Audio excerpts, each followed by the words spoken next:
ہماری نماز سیریز چل رہی تھی، اس کے اندر ہم سورہ اخلاص تک ہم نے کر لیا تھا۔ اس کے بعد جو رکوع کے اندر جانا ہے تو تکبیر کہہ کر جانا ہے اللہ اکبر۔ تو ان کے اندر جو غلطیاں عموماً کی جاتی ہیں ان کا بھی ہم نے خیال رکھنا ہے، اور ترجمے کو بھی ساتھ ساتھ جو نیچے آ رہا ہے اس ترجمے کو بھی ہم نے ذہن نشین کر لینا ہے۔ اللہ اکبر، اللہ ایسے نہیں بولا جائے گا، حمزہ کو لمبا نہیں کرنا، اور لفظ اللہ کا جو لام ہے اس کو موٹا پڑھیں گے اللہ اکبر۔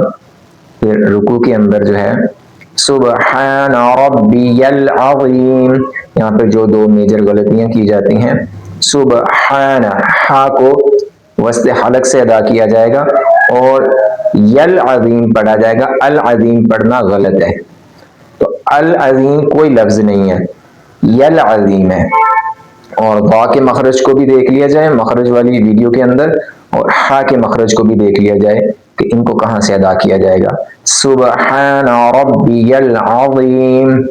تو اچھی طرح سے ہم نے پڑھنا ہے، جیسے کہ ہمیں پتہ ہے کہ انگلش کے اندر جو ہم ورڈ پڑھتے ہیں CUP، یہ سب تو نہیں پڑھا جاتا، وہاں پہ ہم سب کو معلوم ہوتا ہے کہ یہ کب پڑھا جائے گا۔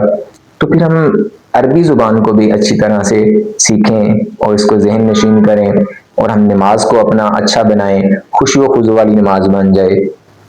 قد افلح المؤمنون الذین هم فی صلاتهم خاشعون، اس کے لیے الفاظ بھی درست ہونے چاہیے اور ترجمہ بھی جو ہے وہ ہمیں ذہن نشین ہونا چاہیے، تاکہ ہمارا جو دھیان ہے وہ نماز کے اندر لگا رہے۔